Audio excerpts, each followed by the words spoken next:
At 3:47 in the morning on March 14, 2019, security cameras at the Palmetto Motel in Clearwater, Florida, captured something that would destroy a man's entire life. Father Michael Thompson, a 52-year-old Catholic priest beloved by his congregation of 800 families, stumbled out of room 28 clutching his abdomen, his face twisted in agony. The night manager, Maria Santos, barely recognized him. His clerical collar hung loose around his neck, his skin had turned a sickly gray, and the smell coming from him made her step back. Within minutes, paramedics arrived, and what Father Thompson told them would haunt everyone who heard it. "Please don't let anyone in that room. I've been living 2 lives for 7 years, and tonight one of those lives is killing me." Inside room 28, police found a 470-pound woman named Angela Morrison, sitting in darkness, holding her phone, scrolling through 7 years of messages that told a story no one in Father Thompson's parish could have imagined. By sunrise, doctors at Clearwater General Hospital would be fighting to save his life from a devastating flesh-eating infection. By noon, his secret double life would be front-page news. And by the end of this story, you'll have to decide whether this man deserves your sympathy or your judgment. Welcome to Silent Witness True Crime Stories. Thanks to all my viewers and subscribers for your support. Stay tuned for daily true crime updates. Don't forget to subscribe, and also download your free ebook by clicking the link in the pinned comment. But what she saw when Father Thompson arrived at Clearwater General made her immediately call for backup. His temperature was 103 degrees. His blood pressure was dropping. But it was the condition of his genitals that told her this was a life-or-death emergency. The tissue had turned dark purple and was spreading rapidly up toward his abdomen. This was Fournier's gangrene, a rare flesh-eating bacterial infection that kills 30% of those who get it. It requires immediate surgery, where surgeons cut away dying tissue to stop the infection from spreading to vital organs. Dr. Martinez had seen it twice before, both times in diabetic patients with weakened immune systems, but Father Thompson's records showed he was otherwise healthy. So, what had brought him to her operating table at 4 in the morning with an infection so severe it threatened his life? The answer was inside room 28, where Detective Sarah Chen was trying to understand what had happened. Angela Morrison sat in the corner, tears streaming down her face, and told the detective everything. "We met 7 years ago on a website for people seeking companionship. He never told me he was a priest at first, just that he had a public role that required discretion. We fell in love, or at least I thought we did. We met twice a week at motels like this one. Tonight was supposed to be like any other night, but around midnight, he started complaining of pain. By 2 a.m., I could see something was terribly wrong. His skin was changing colors. I begged him to let me call for help, but he was terrified of what it would mean for his career, his reputation, everything. He finally agreed at 3:30, but by then it was almost too late. Father Michael Thompson hadn't always been the man collapsed on that operating table. He grew up in Tampa, the youngest of 4 children in a devoutly Catholic family, and knew from age 14 that he wanted to serve God. He entered seminary straight out of high school in 1985 and was ordained in 1991 at age 24. His first assignment was St. Catherine's Parish in Clearwater, and he quickly became one of the most beloved priests in the diocese. Within 3 years, he'd built a thriving youth ministry. Within 5 years, attendance at Sunday Mass had increased by 40%.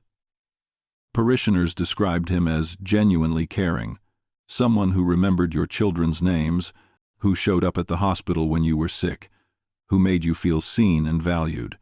But behind the public persona, Father Thompson was drowning in loneliness. The vow of celibacy he'd taken with such conviction at 24 felt increasingly like a prison by his 40s. He watched couples in his congregation hold hands, saw the intimacy in their glances, counseled them through their relationships, and felt a growing emptiness he couldn't shake. He started staying up late at night, browsing the internet, first just reading about relationships, then visiting chat rooms where people discussed loneliness, and eventually, in 2012, creating an anonymous profile on a website for people seeking discreet relationships. He told himself he'd never actually meet anyone. He told himself this was just a way to feel less alone without breaking his vows. But then he received a message from a woman named Angela Morrison, and everything changed. Angela was 38 years old when she first messaged Father Thompson in 2012. She'd struggled with her weight her entire life, reaching nearly 400 pounds by her late 30s, and had learned to accept that most men looked right through her as if she didn't exist. She worked from home as a medical billing specialist, had never been married, and spent most evenings alone. When she saw Father Thompson's profile describing someone lonely and looking for genuine connection, something about his words resonated with her. They exchanged messages for 3 weeks before meeting at a coffee shop in Tampa, 30 miles from Clearwater, where no one would recognize him. That first meeting lasted 2 hours. They talked about loneliness, about feeling invisible, about the gap between the lives we present to the world and the lives we actually live. Father Thompson was careful not to explicitly say he was a priest, but he told her enough that Angela later said she'd figured it out. He talked about vows he'd taken, about a public role that required him to maintain a certain image, about feeling trapped inside a persona that didn't match who he actually was. They agreed to meet again the following week. Then the week after that. By the 6th month, their relationship had become physical. It happened in a hotel room, not unlike the Palmetto Motel, and afterward Father Thompson waited for crushing guilt that never came. Instead, he felt relief. For the first time in his adult life, he felt like a complete person, someone who existed outside the narrow confines of his role as Father Thompson. They continued meeting for 7 years, twice a week whenever possible, always at cheap motels where they could pay cash and avoid questions. Angela never pressured him to leave the priesthood, and he never promised her anything beyond what they had. It was a relationship that existed entirely in secret, sustained by mutual loneliness and a shared understanding that this was the only way it could work. The years of maintaining 2 completely separate lives took their toll on Father Thompson. By 2019, at age 52, he'd developed high blood pressure, wasn't sleeping well, and had stopped taking care of his health. His immune system was becoming compromised, though he didn't know it. In early March, he noticed minor irritation in his genital area but assumed it was just chafing and ignored it. He didn't see a doctor because how would he explain it? So when he and Angela met at the Palmetto Motel on March 13th, he had a small bacterial infection he didn't know about. What happened that night created the perfect conditions for that infection to become catastrophic. The physical activity, combined with the pressure and trauma involved given Angela's significant weight, introduced bacteria deep into tissue that was already compromised. By midnight, Father Thompson was in severe pain. By 2 a.m., he could see dark discoloration spreading across his skin. Angela, who'd processed enough medical claims to recognize something serious, pleaded with him to call for help. But Father Thompson was trapped between 2 impossible choices: call for help and destroy his entire life, or wait and hope it would get better. He chose to wait. By 3:30 a.m., the choice was made for him. The pain was unbearable. His skin was changing colors in ways that looked terrifyingly wrong, and he finally agreed to let Angela call for help. But he'd waited too long. When he stumbled out of room 28 17 minutes later, the infection had already spread deep into his tissue. Every decision he'd made over 7 years, every lie he'd told, every moment he'd hidden his true self, it all led to this moment where his body was literally rotting from the inside out. Dr. Martinez operated for 4 hours, cutting away necrotic tissue to stop the infection from spreading. Fournier's gangrene is relentless once it takes hold. The bacteria multiply rapidly, releasing toxins that destroy tissue and shut down blood vessels. She had to remove significant amounts of flesh from his genitals, perineum, and lower abdomen, cutting until she reached healthy tissue. When she finally emerged from the operating room at 7 a.m., she found a waiting room full of people whose worlds were about to shatter. There were parishioners from St. Catherine's who'd heard Father Thompson was hospitalized. There were detectives waiting to ask questions. There was a representative from the diocese who'd been woken at 5 a.m. with news that one of his priests was in the hospital with a condition that raised serious questions. And there was Angela Morrison, who'd been driven to the hospital by Detective Chen after giving her statement, sitting in the corner, looking terrified about what happened next. Dr. Martinez explained that Father Thompson had survived the surgery, but his recovery would be long and painful. He'd need multiple follow-up procedures. He'd likely face permanent changes to his anatomy and sexual function. The infection had been caught just in time to prevent it from being fatal, but only just. When asked directly if sexual activity could cause such an infection, Dr. Martinez chose her words carefully. She explained that Fournier's gangrene typically requires several factors: bacterial infection introduced through breaks in the skin, physical trauma, and compromised immune function. Sexual activity could certainly be a contributing factor, particularly if there was already an existing infection and if the activity was strenuous enough to cause additional trauma. Mrs. Eleanor Patterson, a 72-year-old grandmother who'd known Father Thompson since 1991, kept insisting there must be some mistake. Father Thompson was a good man, a holy man. Father Thompson had been found at a motel at 4 a.m. with a woman who was not family. The woman had admitted they'd been in a secret relationship for 7 years. The medical condition was consistent with trauma during sexual activity. Mrs. Patterson's face went through shock, confusion, denial, and finally, a deep sadness. "But he's a priest," she said quietly, as if that should have prevented any of this. The diocese representative, Father Kenneth Walsh, had fewer illusions. He'd handled clergy misconduct cases for 15 years. He made several phone calls, speaking in low tones, and by 9 a.m. the decision was made. Father Thompson would be placed on immediate administrative leave pending investigation. An announcement would be made to the parish. The media, which had already started calling after hearing emergency scanner chatter about a priest being hospitalized, would need to be managed. By noon, the story was everywhere. "Beloved local priest hospitalized after secret relationship exposed," read one headline. "Clearwater priest fighting for life after motel encounter," read another. Within 48 hours, Angela Morrison's name was public knowledge. Her photo appeared in news articles. Strangers on the internet made cruel comments about her weight, calling her a temptress who'd seduced a holy man. Never mind that the relationship had been consensual between two adults.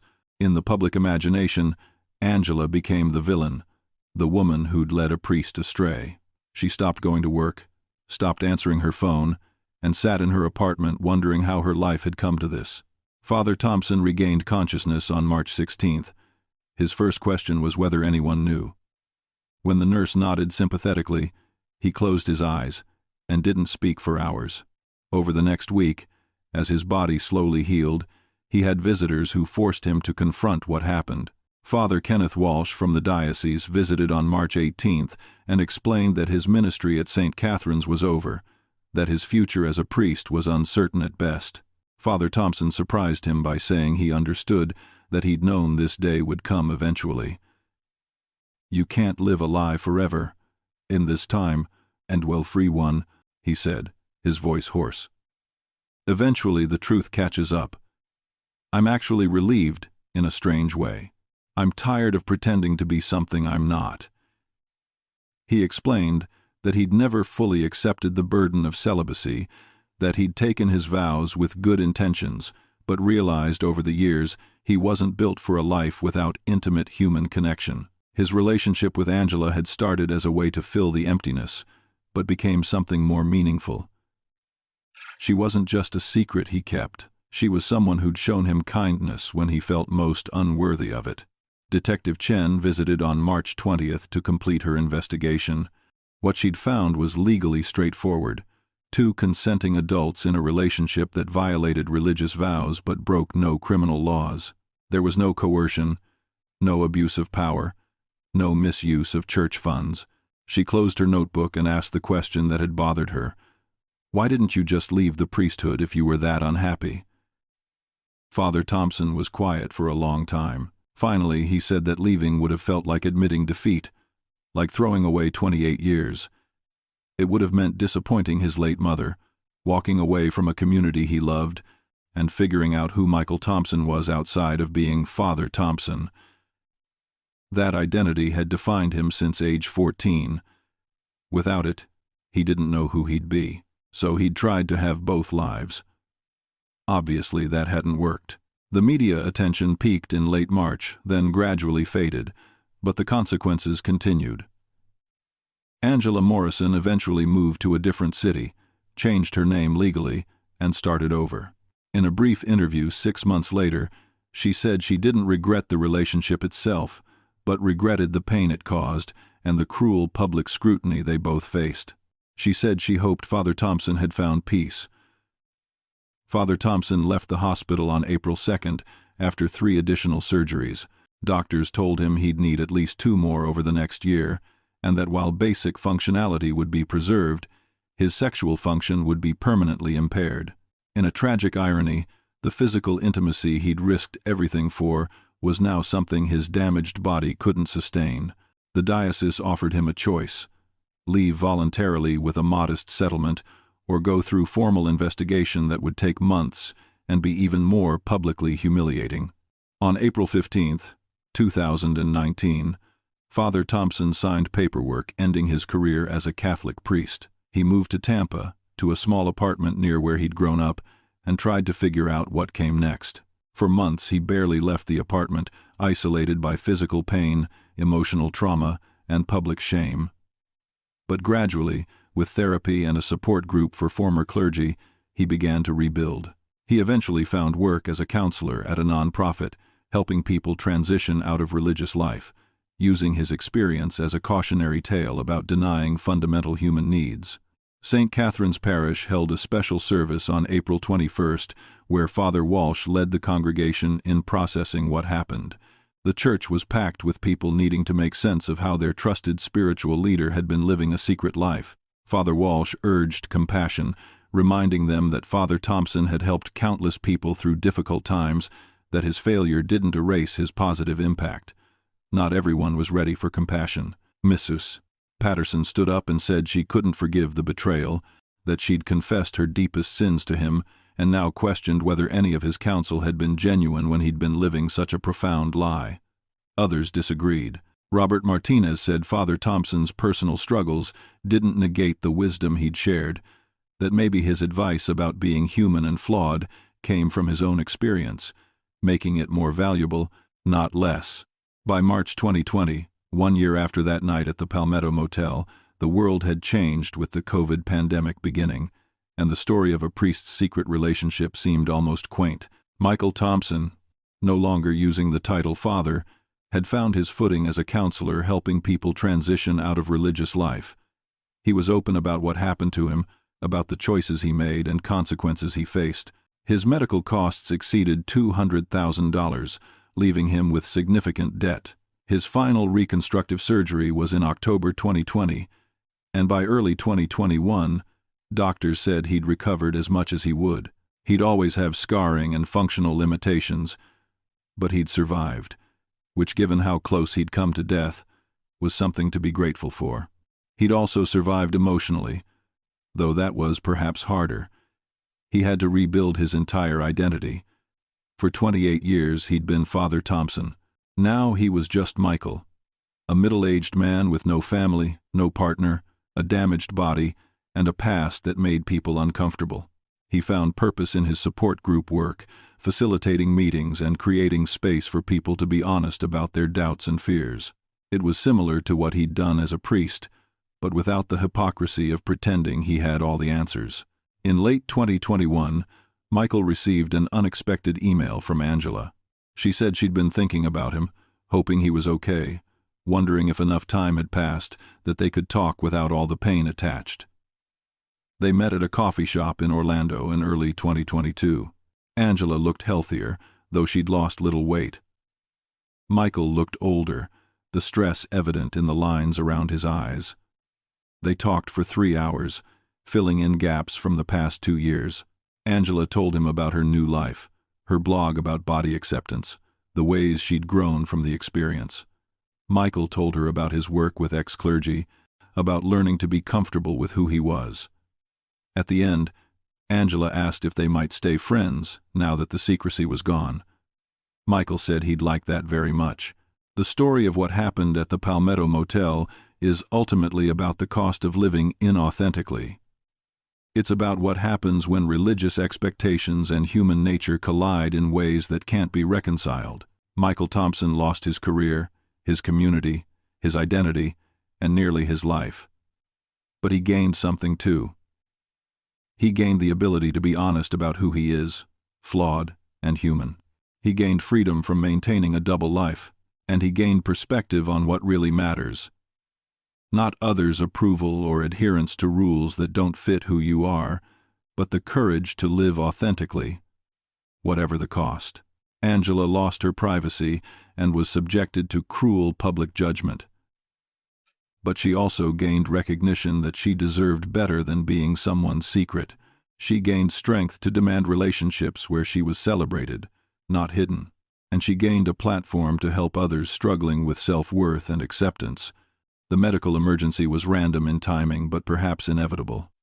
You can only live a lie for so long before your body, your mind, or circumstances bring it crashing down. For Michael Thompson, that moment came at 3:47 a.m., when everything he'd carefully protected for 7 years disintegrated in hours. So we ask you now, what do you think? Did Father Thompson deserve forgiveness or condemnation? Was he a hypocrite who betrayed his congregation, or a human being trapped in an impossible situation? Does the Catholic Church's celibacy requirement serve a spiritual purpose or create unnecessary suffering? And what about Angela? Was she complicit in the deception, or simply someone who found connection where she could? How would you feel if someone you trusted turned out to have been living a completely different life? Would you separate the help they gave you from the secrets they kept? And if you were in Father Thompson's position, believing in your calling but desperately lonely, what would you have done differently? Leave your thoughts in the comments. We'd love to hear your perspective on this complex situation. If this story affected you, if you've struggled with living authentically versus meeting others' expectations, know that you're not alone. Many people face pressure to be someone other than who they truly are. The tragedy of Michael Thompson's story is that it took a medical emergency and public scandal for him to finally live honestly. But it doesn't have to be that way. You can choose authenticity before crisis forces it. This story is also a reminder of the power of compassion. It would be easy to judge Michael Thompson harshly or dismiss Angela Morrison based on her appearance. But both are more complex than their roles in this scandal. They're people who made mistakes, struggled with loneliness, tried to find connection imperfectly, and paid dearly for their choices. They deserve the compassion we'd want if our worst moments were exposed to the world. Thank you for watching. If this story resonated with you, leave a comment below, share your perspective, and if you want more real-life stories exploring the complex realities of human nature, click that subscribe button. The world is full of stories like this. Stories that don't fit neatly into right and wrong. Stories that challenge us to extend compassion even when it's difficult. Stories that remind us that behind every scandal are real people navigating impossible situations.